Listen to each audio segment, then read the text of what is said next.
So, magandang umaga po. Ako po si Attorney Israelito Torion, ang legal counsel po ng PDP Laban. Gusto ko lang i-report po sa inyo na kahapon po kasama ko yung ating kasamang abogado din, si Attorney JV Hinlo, no? And we represented also the Duterte 7 po kahapon, tulad nila Attorney Jimmy Bondok, Attorney Raul Lambino, no?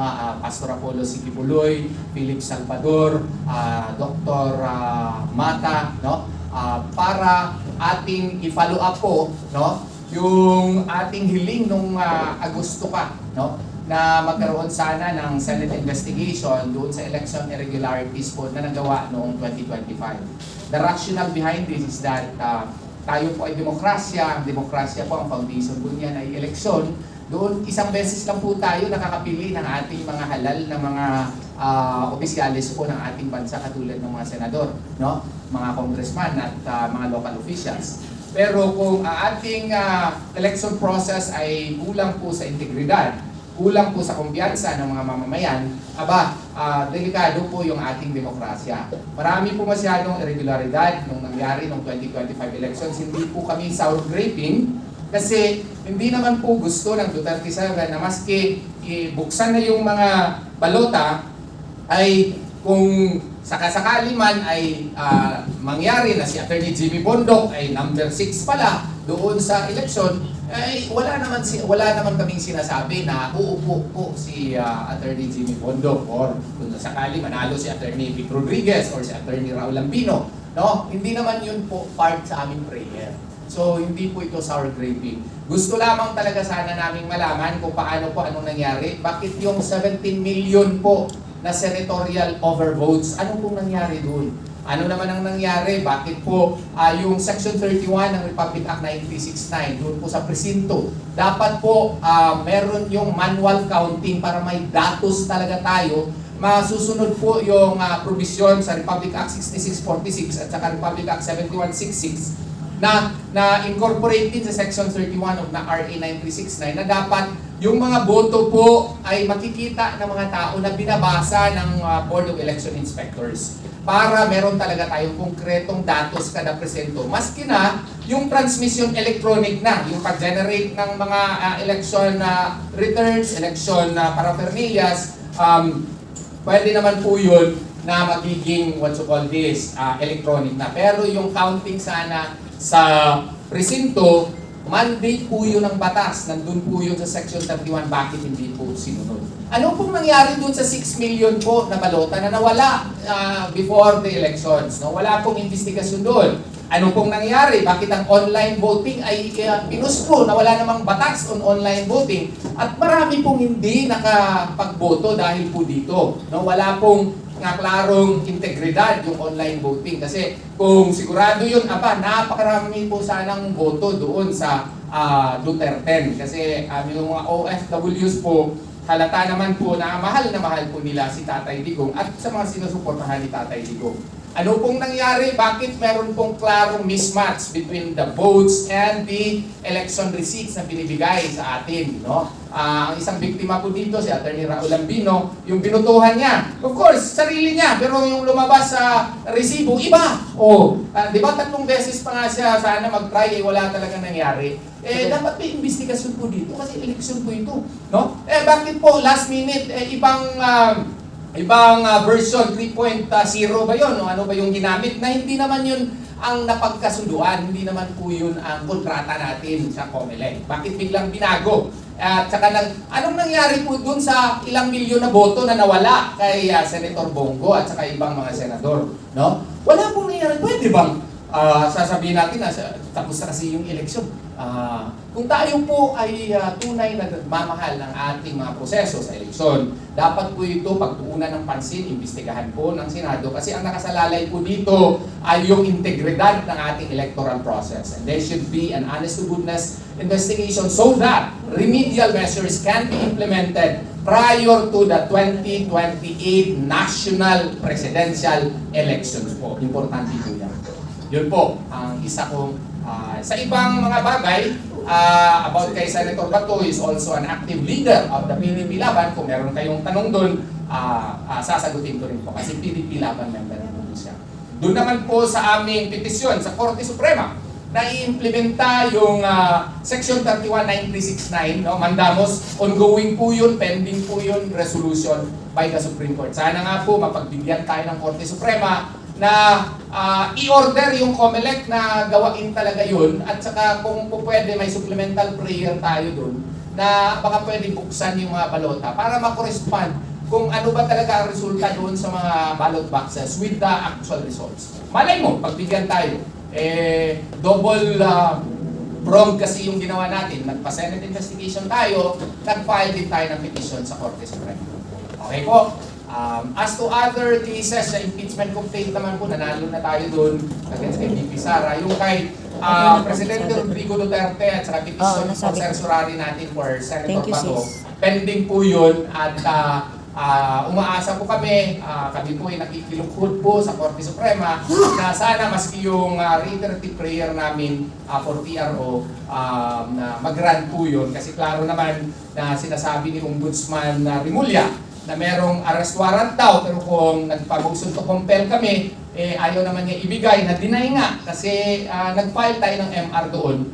Sana mapagbigyan tayo doon kasi kung meron ng arrest warrant, compelling na yung prayer namin for TRO. Kasi ang issue dito is, do we have the legal basis to continually cooperate with the ICC po? At saka yung second ground kasi natin dito, yung continued cooperation ng DOJ. Nagpo-process po sila ng mga witnesses po to be presented with the ICC. Ito pong action na ito ay clear evidence of continued cooperation, which is the main issue in the petition for certiorari na na-file po natin for Tatay Digong and Senator Bato po. Yun po ang mga update ko po sa inyo. Ayan, so thank you very, very much kay Attorney Torion. So siguro, bago tayo mag-proceed, tatanungin ko si Attorney Torion, no? When you went to the Senate yesterday, ano ang naging reaction ng pag-receive ng inyong petition sa Senate to question to request for the Senate to conduct an investigation on the 2025 elections? Doon sa opisina ni Senate President Soto, tinanggap naman po yung aming letter request, no? Yung letter, follow-up letter na yun kasi gusto ko yung first letter namin and pumunta din kami sa opisina ni Senator Panfilo Lacson in his capacity as the chairperson of the Blue Ribbon Committee, no? Na-receive naman at nagalak lang kami kasi na-entertain kami sa opisina ni Senator Robin Hood Padilla, no? At saka nakausap din namin si Senator Bongo at nagpakita po sila ng suporta doon sa aming request po, no, ng PDP Laban na pagbigyan at pagtuunan ng atensyon at aksyonan na yung aming request for a Senate investigation. And by the way, pinaalam pala ni Senator Robin Padilla sa akin, no, na bibisita daw siya doon sa aming PDP leader na pinatay po sa Davao del Sur, si Kapitan Oscar Dudong Bukol. Ngayong Friday, magsasabay daw kami doon sa Tres de Mayo kasi ngayong Friday din ang birthday ni Kapitan Dudong Bukol. Yung pong kapitan na live on Facebook pinatay. Kasi siya po yung aming advocate namin doon. Siya yung provincial chairman ng PDP Laban, no? Siya po yung anti-corruption crusader at tinitira niya yung mga corrupt projects doon at saka kini-question niya yung mga questionable projects po doon sa Davao del Sur, no? Perhaps dahil doon pinatay po siya. Yung misis ko lang hindi nakatulog kasi live on Facebook, nakamonitor siya, bigla na lang sumisigaw, langga, anong nangyayari dito? Parang binaril si Kapitan Bukol. Ako nakakita din, kitang-kita ko live yung pagkamatay po niya. Kaya pupunta si Senator Robin Padilla to express his condolences in person, no? Nagalak po kami doon at sigurado yung mga PDP Laban members sa Davao del Sur ay masisiyahan kasi nandun po, pupunta po ang isa sa ating mga leader po ng PDP Laban. Ayan, another question, Attorney Torion, kasi sasagarin namin ang mahalagang oras, Isa pang katanungan kay Attorney Torion, kasi mahalaga din ito because what you have filed in the Senate questioning and requesting for an investigation in the 2025 elections. Kasi pansin natin ngayon di ba, na yung mga nakaupong senador, marami dyan, ay parang hindi naman naging supportive talaga sa investigation on the flood control projects. Kasi nakita natin ngayon na yung si Senator Ping Lacson, na nanalo nitong nakaraang eleksyon and others, no, ay parang tila ba kinalimutan na yata ang Blue Ribbon Committee hearing, no? And ano na ba ang nangyari sa Blue Ribbon Committee hearing? So, unang question, what's your comment about the Blue Ribbon Committee hearing stoppage, no? And also, if there was a different result in the 2025 elections at yung Duterte 7 na panalo sa Mindanao at Visayas, tumataginting ang kanilang, dumadagundong ang kanilang panalo ng 2025 election sa Mindanao and Visayas, kung sila ang nakaupo ngayon doon sa Senado, would there have been a different turnout of the flood control investigations? Yeah, there are two questions concerning the abrupt stoppage of the Senate Blue Ribbon Committee concerning the flood control mess. Yan, first and second, what would have been the scenario had it been that Duterte 10 won in the 2025 elections, knowing that they should have won. To answer the first question, I think personally, we should continually ask the Senate Blue Ribbon Committee as to the sudden stoppage. The people deserve to know as to what really happened in the flood control scam. I call it a scam because it was indeed a scam perpetrated by government officials who are in power. The investigation should have been conducted thoroughly, without fear or favor. At saka wala sanang masyadong halata na kinikilingan.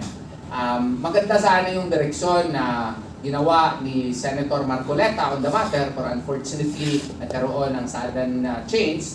So, kaya nga, sana ipagpatuloy po itong investigasyon na patas. Na maski sino po sanang tatamaan, maski siguro ang presidente ang matatamaan, ay ipapatuloy ito kasi maski meron pong presidential immunity siya while he is in power, the necessary facts should have been secured already by the present dispensation so that if there is a requirement later on to file appropriate cases, the necessary evidences would have been secured already. Instead, pinapatuloy itong ICI na alam naman natin na illegal ito. How can you investigate yourself? You are creating an office via executive order whose task is to investigate not only executive officers but likewise officers from other branches of government, such as but not limited to congressional elected officials and senators. Yun pa lang, questionable na yun. At saka what if the evidence would point towards doon, pataas, do you think those appointed by the President would investigate the officers associated with the President?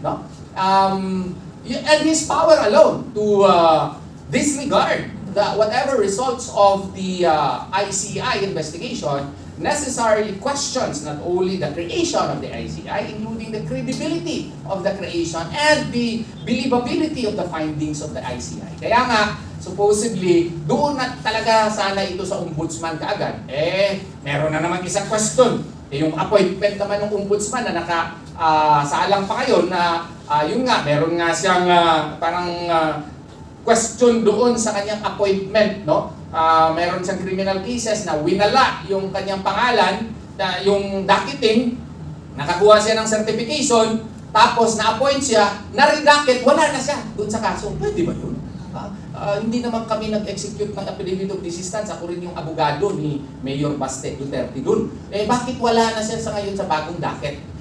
And then, kaya nga, yung pangarap sana natin na yung Duterte sana ang nanalo, iba sigurado ang magiging environment sa Senado ngayon. Yung flood control mess would have been investigated thoroughly. May mga magkagaling tayong mga abogado na tumakbo doon. Si Attorney Jimmy Bondoc, si Attorney Vic Rodriguez, especially Attorney Raul Lambino. Sigurado ako na kung sila yung nakaupo dyan, sasamahan nila si Attorney Marcoleta, it would have been a splendid investigation where truth would surely come out because alam ko, itong mga tao na ito, especially kung samahan sana ni Pastor Apollo si Kibuloy, wala naman yung ibang minimiti, kundi ang para sa kapakanan ng taong bayan. Sigurado ako na meron talagang klarong resulta sana yung investigasyon. Yun po ang sagot ko. Ayan, ang ganda nung ni Attorney Torion, pero Attorney Torion, as a follow-up question on this, kasi kahit itong mga PhilHealth issue and all the other, the PDIC issue related ito sa ating dalawang abogado na nandito ngayon, ang tanong ko, ito na naman, meron naman silang ibang move ngayon for Congress to create IPC or the Independent People's Commission. So, bilang dalawang abogado, ano yung ninyo dito, comment nyo sa proposal ng Malacanang to have the IPC while ICI is still there. So ano po yung masasabi nyo para sa kaalaman ng ating mga kababayan? Well, sa akin lang honestly, I'm not in favor of it because there is a constitutionally mandated office which is tasked to do these things, to do these investigations, and that is the Ombudsman. If you will read Article 11 of the 1987 Constitution, specifically accountability of public officers, the subsequent the sections thereof mandate the creation of the Ombudsman, which is now existing and supposedly performing its functions in accordance with law, to act on any complaints filed in whatever form on any acts or omissions on the part of public officers. Ang maganda sana dito, we can probably strengthen the office of the Ombudsman by providing perhaps more budget and choosing the best officer who is indeed a man of independence, na wala pong kinikilingan sa politika. Yun sana ang pinakamaganda dun. Yun po, personal opinion ko po yun, pwede po ako magkamali. Baka sabihin naman ni Ombudsman Remulla, pinipersonal ko siya. Hindi po pinipersonal. Fact lang po na dati po siyang politiko, na dun siya sa Cavite, meron silang political stronghold doon. Medyo pangit lang po talaga tingnan na yung politiko ay magiging investigador ng kapwa politiko. At identified pa siya sa present administration. It would have been great if the provisions of the Constitution of known probity and independence, yung requirement niyan, would have been followed to the letter, and not only in the letter, in its spirit, na yung tao sana na walang question na sa politika, na yung kanyang independent mind is known to everyone. Pero nandyan na yan I do hope and pray, pagdasal din natin si Ombudsman Remulla, na sana gabayan siya ni Allah Subhanahu wa Ta'ala to do the right thing, kasi magiging legacy na niya yun kung tutuhanin niya ang kanyang functions under the law. But in the meantime, I hope he will forgive me to say my piece also frankly, truthfully, and without hesitation. Yvette? Okay. Another dinig ba? Hello? Yung yung creation nito, syempre mga kailangan din ng budget. Hirap na nga tayo sa paglakap ng pondo para ma-address yung basic needs ng mga Pilipino. Magdadagdag pa tayo ng panibagong gastusin. Tama si I agree with Attorney Torion. Palakasin na lang yung powers ng Ombudsman, And dun sa nakaraang kapihan namin, we gave an unsolicited advice para dito sa mga nangyayaring mga issues of corruption pagdating sa mga infrastructures and other government agencies. Bagong maliso ang PACC, we recommended at nagkaroon na nga ng manifesto of support, Itong creation ng National Coordinating Committee against corruption, And bawat office ng government inatasan po noon, nung panahon namin ng existence ng Presidential Anti-Corruption Commission, ang kanilang anti-corruption committee sa bawat opisina. So from there, pwede na kung sanang maglakap sila na po at idalhin sa kanilang mga pinuno, or kung kinakailangan nga sa Ombudsman, ang nalakap nilang ebidensya kung meron mang reklamo laban sa korupsyon. So itong creation ng IPC, dagdag gastos lang ito sa gobyerno, meron namang ibang mga mekanismo na pwedeng gamitin sa mga panahon ito. Tapos po, dagdagan ko lang po uli, no, i-emphasize ko lang po uli yung nasabi kanina ni Atty. Torion dun sa pagdalaw nila sa Senado, no? Pagdating naman dito sa ating electoral reforms. Tama po yung sinabi niya, yung Section 31 ng RA 9369. Ito po ay batas. Batas po siya, umiiral po siya. Kinakailangan pinatupad ito nung COMELEC nitong nakaraang 2025. Malinaw po, kailangan magkaroon ng manual counting. Alam niyo po ba ang kaparusahan kung hindi ito ginawa? Yung mga teachers, na tama po Atty. Torion, ano? Yung mga teachers na member ng BEI, kakasuhan mo dapat sila dahil mandato nila na dapat mag-manual counting muna bago yung electronic transmission. Hindi ho naamyendahan ang batas na ito. Kaya nga noon nadidinig ninyo, hindi ba yung hybrid, mag-hybrid tayo. Actually, yung hybrid na yan na sinasabi mag-manual counting bago mag-electronic transmission, meron kasi yung basihan. Yan sinasabi ni Atty. Torion na Section 31 ng 9361. Bago mag-eleksyon, sumulat na rin po ang PDP sa COMELEC na ipatupad ito. Subalit, ang sagot lang ng COMELEC, wala na tayong panahon na ipatupad yan. At umiiral naman yung batas na sinasabing fully automated na dapat tayo ngayon. Yun lang mo ang sinagot. Kaya maganda po na gumawa rin po ng hakbang sila Atty. Torion para po masettle na rin po ng ating Korte Suprema itong sinasabi niyang Section 31 ng 9361. Dapat ba o hindi ipatupad ito? Lalong-lalo na po darating na ho ang 2028 elections. Ayan, one last question from the moderator, Atty. Torion. Di ba you filed for Senate to have the investigation on the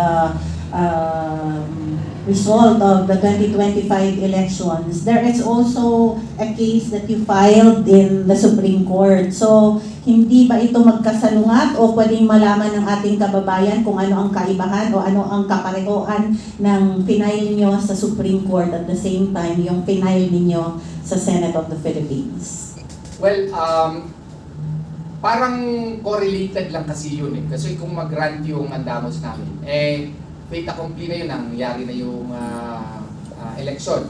Pero may supplement kasi kami doon na para makita natin kung ano talaga yung what you call this, resulta, kung believable ba, dapat magkaroon ng opening ng ballot boxes, no, in certain pilot provinces para maka-guide ito as to how we can improve further our electoral processes. So, pag ano din yan, mag-correspond din yan doon sa Senate investigation din natin. So, wala pong possible contradiction po dito. Strategy talaga natin yan, no? Para po mahanapan natin ang paraan kung ano ba talaga ang mga depekto ng 2025 elections. Kasi kung ipatuloy po, pagbigyan tayo ng Korte Suprema, i-order na buksan yung mga balota, magkaroon tayo ng mga datos talaga kung mag-correspond ba yung resulta sa presinto doon sa mga election returns na lumabas. Okay? So, kung hindi, anong gagawin natin? And that can be supplied by the Senate investigation. Kita niyo po, parang pinag-aralan po talaga natin yan, supposedly, so that both actions can, correspond with each other with the same aim.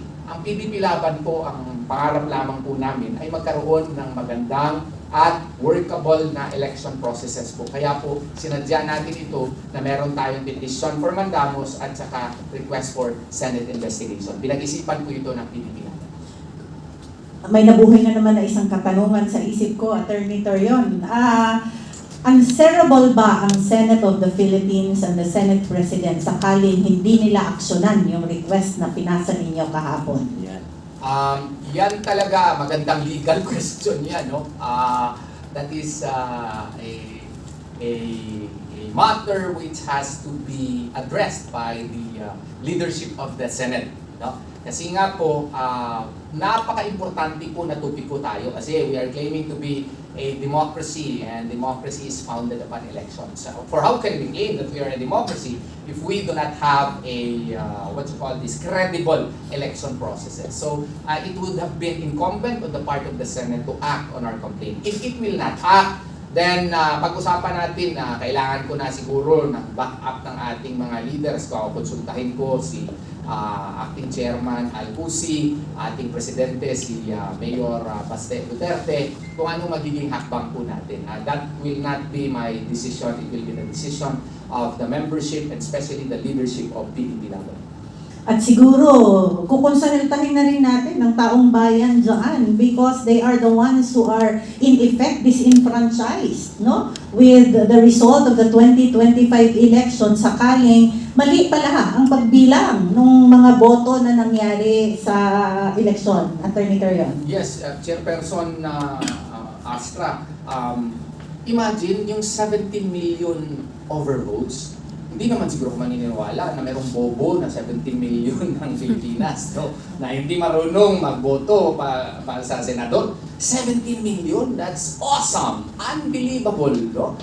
So kung tayo, minamahal natin yung ating Republika ng Pilipinas, dapat ipursige natin ito, tulungan nyo kami na katukin ang mga puso ng ating mga senador at pag-usapan natin ito, imbestigahan natin ito. Hindi po ako maniniwala na ang Pilipinas ay merong 17 million na bobo na mga botante na hindi nila alam kung paano magboto.